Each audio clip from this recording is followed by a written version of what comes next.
بسم الله والحمد لله والصلاة والسلام على أشرف الأنبياء والمرسلين سيدنا محمد وعلى آله وصحبه ومن تبعهم بإحسان إلى يوم الدين وبعد السلام عليكم ورحمة الله وبركاته.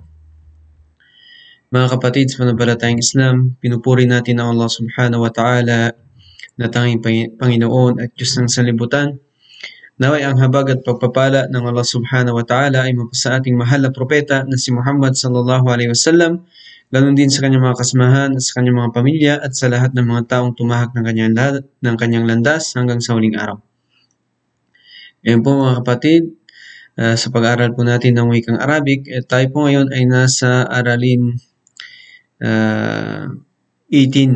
Okay? Aralin 18 na kung saan ay kukunin po natin ang isa na namang salita na kung saan ito ay tinatawag nating kam al-istifhamiyah, okay? O yung salita na patanong, okay? Kam al-istifhamiyah, okay? Yung pagtatanong ng bilang, okay? Pagtatanong ng bilang. Kasama na rin dito, inshallah, yung pag-aaralan natin dito ay tungkol sa paano gawing dalawahan ang isang salita. So, kung mapapansin niyo yung mga nakaraang mga pag-aaral natin ay nakuha natin yung singular, ganun din yung plural. Okay? Singular, ganun din yung plural. Ano yung singular ng salita, ganun din yung plural niya. So, nakuha natin yan sa mga ilang mga pag-aaral natin. Okay? Yung mga nakalipas na pag-aaral natin. So, kanyang inihuli yung pag-aaral dito sa pagtukoy na kung saan ang salita na ating kalimitang maririnig dito ngayon ay yung dalawahan. Okay? Dalawahan siya. So, mayroon tayong singular, mayroon tayong dalawahan, mayroon tayong plural. Okay? So, magkakaiba po yun sa paggamit ng salita at may kanya-kanya silang format ng paglalagay nito. Kung ano ba yung mga karagdagang letra na idudugtong natin, mga ganyan. So, mayroon siyang format. Okay? Particular na format sa bawat isa. So, basahin po natin ngayon dito yung Aralin 18, inshallah. Habang pinag-aaralan natin ito, tinutukoy natin dito kung ano yung mga dapat nating alalahanin. Okay? So, dito, al-mudarris, sabi ng isang teacher, kam akhan laka ya Muhammad? Tinanong niya si Muhammad kung ilan yung kanyang kapatid. Okay? Kung ilan yung kanyang kapatid. So, nagtanong dito ay ang teacher. Okay? So, kam akhan laka ya Muhammad? Ilan yung kapatid mo o Muhammad? So, mapapansin niyo yung kam dito, ito yung kam al-istifhamiyah na tinatawag. Kam al-istifhamiyah, yung pagtatanong ng bilang. Okay? So, dito, kapag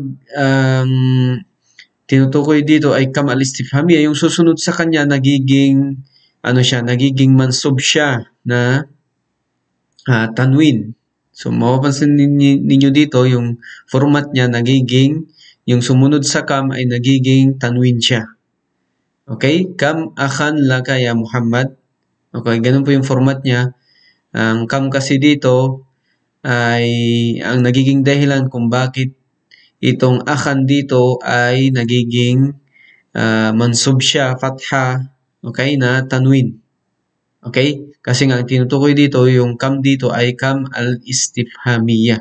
Yung kam na pagtatanong ng bilang. Okay? Sabi ni Muhammad, li akhun wahidun. Mayroon akong nag-iisang kapatid. Okay? Al-mudarris, sabi ng teacher, wa kam ukhtan laka? Ilan ang iyong kapatid na babae? So, yung una, kapatid na lalaki yung tinanong niya. Ito naman pangalawa ay kung ilan yung kanyang kapatid na babae. Sabi ni Muhammad, li ukhtan. Li ukhtani. Okay? Sabi niya, meron akong dalawang kapatid. So, mapapansin niyo, ukhton, di ba? Ang dapat lang dito ay walay ditong alif at saka nun, di ba? Ang ukhton, okay? Pagdalawahan siya, dinadagdagan ng alif at saka nun. Kaya naging ukhtani. Okay? Naging ukhtani. Okay? So, yan ang format niya. So, ibig sabihin, kapag gusto mong gawin yung gawing dalawahan yung isang salita, dagdagan mo lang ng alif at saka nun. Dagdagan mo lang ng alif at saka nun. Inshallah, mapag-aaralan natin dito, mga susunod. Sabi ng teacher, kam ajalatan liddarraja. Liddarraja ya Hamid. Kam ajalatan liddarraja ya Hamid. Ilan ang gulong ng isang motor o Hamid? Okay? Ilan daw yung gulong ng motor? Sabi ni Hamid, laha ajalatani. Laha ajalatani. Kung mapapansin niyo ajala, 'di ba? Meron siyang dalawang sabi ni Hamid, meron siyang dalawang gulong. So yung ajalatan, okay, dinagdag yung alif at saka nun kaya naging dalawahan siya. Okay, naging dalawahan siya. Ajalatan.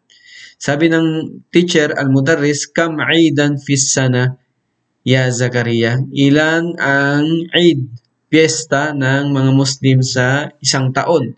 O Zakaria. O Zakaria. Sabi ni Zakaria, fi sanati Eidan. Sa loob ng isang taon ay meron tayong dalawang piyesta. Okay? O Eid. Ano yun? Huma Eidul Fitr wa Eidul Adha. Siya ang Eidul Fitr pagkatapos ng Ramadan at Eidul Adha pagkatapos ng Hajj. Okay? Eidan, kung mapapansin nyo, nadagdagan ng alif at saka nun kasi nga dalawahan siya. Okay? Al-Mudarris, sabi ng teacher ulit, ya Ibrahim o Ibrahim, abu katajirun kabir, ang iyong tatay ay isang negosyanteng isang malaking isang negosyanteng kilala, okay? Isang negosyanteng kilala. Kam matjaran indahu, okay? Kam matjaran indahu, ilan ang kanyang store, okay? Ilan yung kanyang lugar na kung saan dito binibenta yung kanyang mga binibenta. Okay? Ilan yung kanyang store? Sabi ni Ibrahim, indahu matjaran kabiran. Meron siyang dalawang malaking store. Meron siyang dalawang malaking store.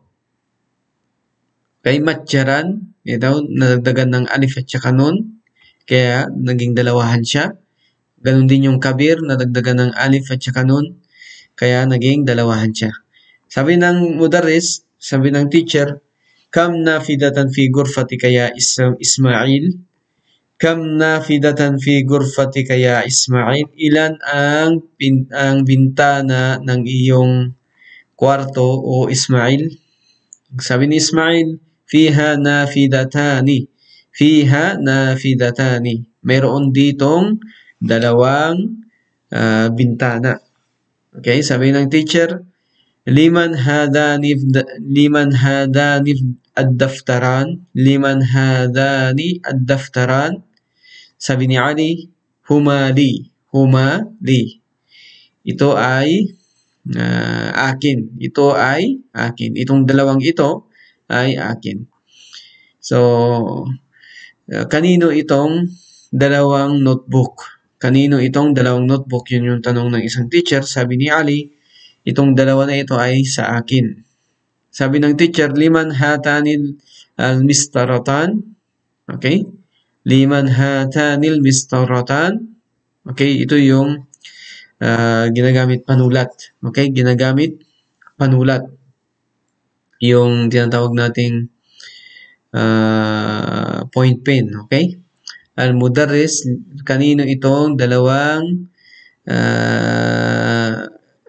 panulat na ito? Okay? Sabi ni Yunus, humali. Itong dalawang ito na panulat ay sa akin. So, ajib anil asila al-atiya mustamilan al-muthanna. Okay? Ajib anil asli al-atiyah musta'milan al-muthanna. Sabi niya dito, so kung mapapansin niyo dito sa pinag-aralan natin ngayon, ay nagamit natin dito yung mga words na kung saan dalawa yung tinutukoy katulad ng aidan, ajalatan, okay, matyaran, kabiran, okay, daftaran, okay. So yan ang mga punto rito kung paano gawin ang isang singular na siya ay dalawahan, okay. Tapos dito sa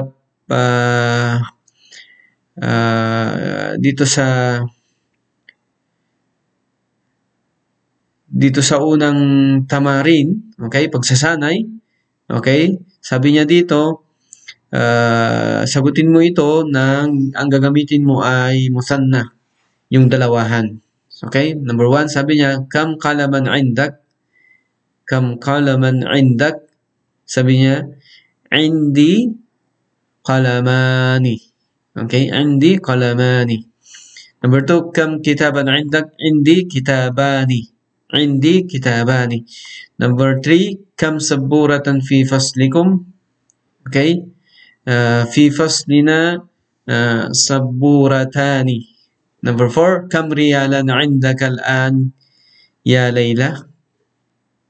كم ريالا عندك الآن يا ليلى. عندي okay. ريالان. عندي ريالان. Number 5, كم أختا لك يا علي. كم أختا لك يا علي. عندي okay. عندي أختان. Okay. Number 6, كم عما لك يا آمنة. عندي عمان. Okay. كم صديقا لك يا محمد. عندي صديقان. كم طالبا جديدا في فصلكم. Okay. كم طالبا جديدا في فصلكم. عندنا طالبان جديدان في فصلنا. Number 9, كم مسجدا في قريتك يا زكريا. عندنا مسجدان. Okay. كم فندقا في هذا الشارع. في هذا الشارع فندقان. Okay. Number 11, كم أخا لك يا سعاد. عندي أخوان. Okay. عندي أخوان. Okay. Kaya sabi niya dito, al-akh musannahu akhawan. Okay. عندي أخوان. So yan lang mo mga kapatid dito sa pagsanay na una, kailangan gawin mo lang siyang dalawahan. So binanggit natin yung paano gawin siyang dalawahan. Okay. Tapos dito, ikra waktub. Okay. Ikra waktub, hindi natin kukunin yan.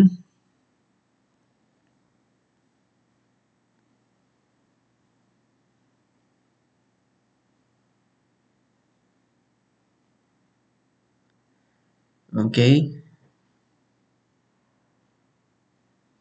So dito,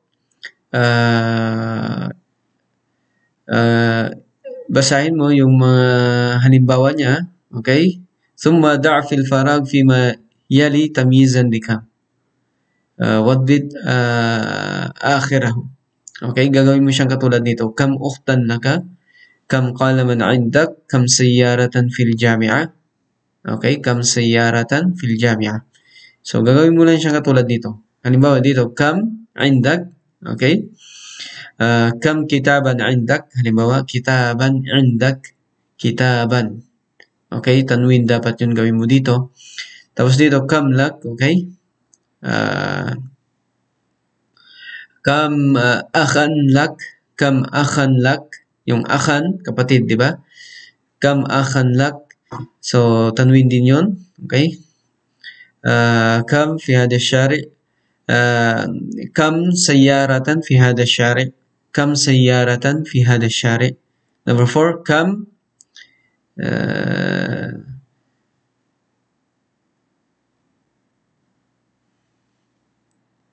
كم في قريتك. Halimbawa na lang, ilan ang mga lugar ng pamilihan. Halimbawa, kam matjaran fi qaryatik. Kam matjaran fi qaryatik. Number 5, Okay? Kam taliban fi faslikum. Okay? Taliban, estudyante. Okay? Fi faslikum.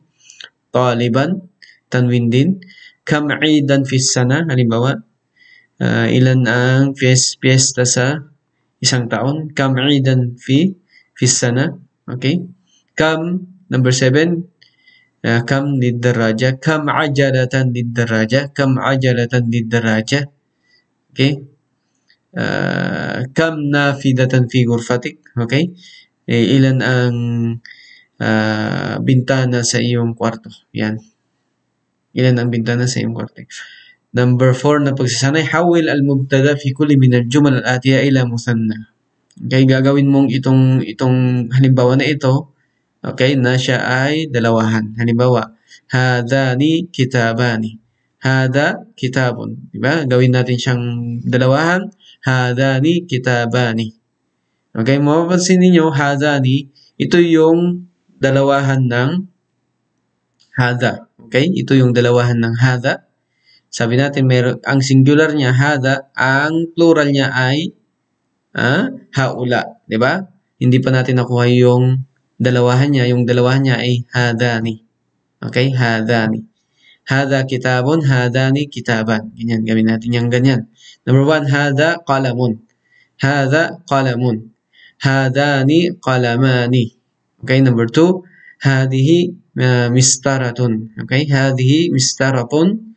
Hatani mistaratani. Okay, ang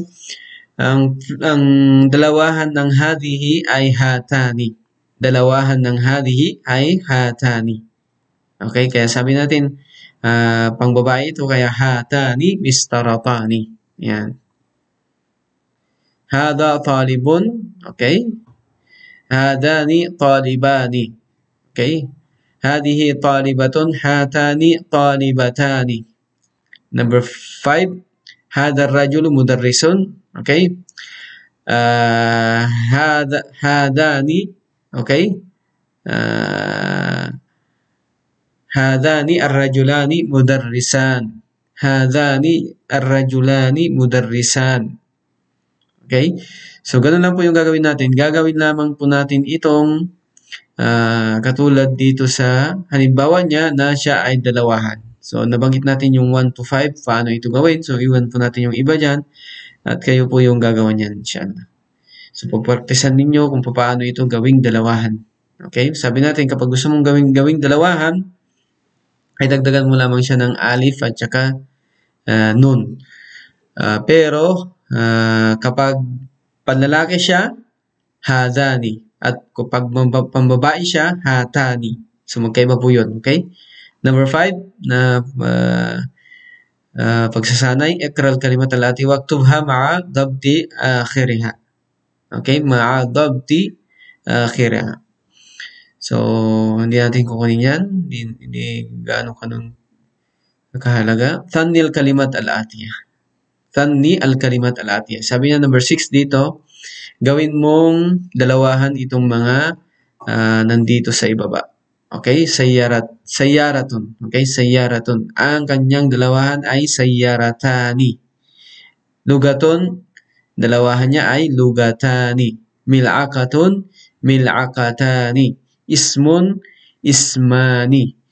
Tabibatun, tabibatani. Sadiqun, sadiqani. Mudarrisun, mudarrisani. Hada, hadani. Waladun, waladani. Tajirun, tajirani. Okay? Babun, babani. Hadihi, hatani. Okay? So, yung hada ay hadani, yung hadihi, hatani.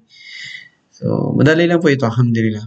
So, ang importante, gagawin lang natin siyang dalawahan, dadagdag lang lamang natin ang alif at saka nun. Al-kalimat al-jadida. So, ito po yung mga bagong, okay, mga bagong words natin. Kam. So, yung kam, sabi natin, ito yung ginagamit kapag mayroon kang itatanong. At yung susunod nito, kailangan mansub siya. Ibig sabihin, fatha siya na tanwin. Yung susunod sa kanya. Ganun po yung format niya kapag istifhamiyah. Kam kitaban, kam taliban, yan, nagiging mansub siya o kaya fatha na tanwin. Al-Eid, alam natin, piyesta. Al-Hayy, ito yung buhay, okay? Al-Hayy, Ahya, pwede rin yung Hayy area, okay? Pwede rin yung Hayy ay Al-Hayy area, lugar, katulad dito, Hayy, pag binabanggit Hayy, ibig sabihin area. So, ang plural niya ay Ahya. Ar-Raka'ah, okay? Ito yung unit ng dasal, okay? Ar-Raka'ah, ang kanyang jama, pangmaramihan ay raka'atun. Raka'atun. Al-ajala, okay? Ito ay singular. Ang kanyang plural ay ajalatun. Ajalatun. Ar-riyal, okay? Ar-riyal, ito ay singular. Ang plural niya ay riyalatun. Al-mistara, okay? Al-mistara, ang plural niya ay masatiru. Masatiru. Yan po. So, alhamdulillah mga kapatid, ay nakuha po natin ito. At inshallah, magpapatuloy po tayo sa susunod na paksa natin sa pag-aaral ng lingwahe ng Arabic. Alhamdulillah. Kung mayroon pa po kayong hindi naintindihan, ay pwede nyo akong tanungin sa bagay na ito upang inshallah, imulinan natin ito. So hanggang sa muli mga kapatid, wa akhiru da'wana anil hamdulillahi rabbil alamin. Assalamualaikum warahmatullahi wabarakatuh.